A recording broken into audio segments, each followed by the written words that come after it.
Here we are already in the final video of this niche selection series, and today we're talking about the final two sub-niches, being mobile marketing and paid ads or paid media.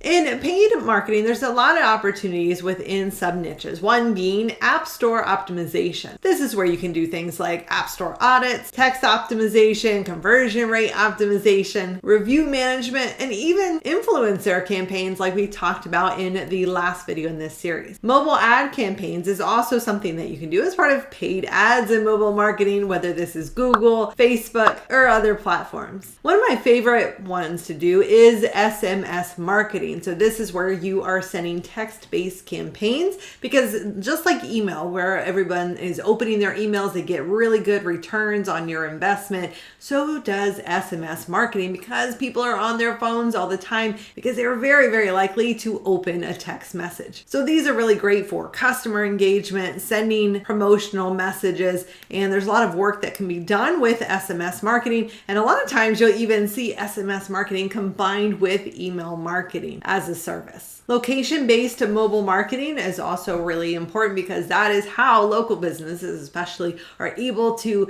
send out specific promotions or reach specific audience that is in a specific location. Other mobile marketing opportunities are creating responsive websites, dealing with mobile e-commerce, because this gives better experiences and better sales when this website is really tailored to a mobile user's experience. Even one that's really fun to do is QR marketing campaigns. And again, this is great for user engagement and promotions. Virtual reality or VR, augmented reality, is also something that is coming to more and more places online. It is helping with e-commerce stores, and it really gets sales going. And it's just a different user experience that's really engaging. Now, with gaining paid media, dealing with paid ads, of course, there are a lot of different opportunities. We have Facebook ads, we have Google ads, which tend to be two of the most popular ones, but there are also other types of ads that you can run, or at least across other platforms. Like you have YouTube, for instance, Microsoft ads, which used to be Bing ads, but we can also think beyond just the standard ads that we are used to thinking about when it comes to paid ads.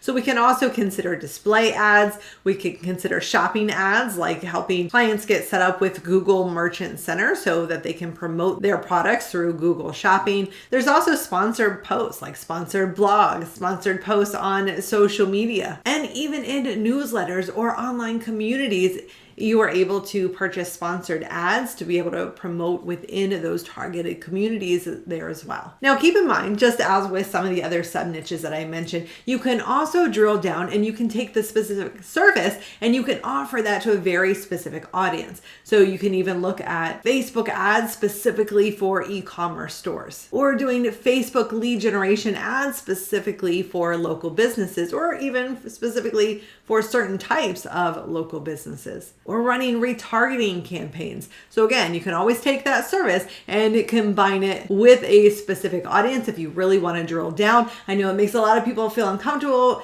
makes them feel like they are limiting who they can serve, but think about the difference that even 5 clients might make to your business when you are really getting them results. They are sticking around, they're paying good money because you are delivering good results to them and making an impact in their business.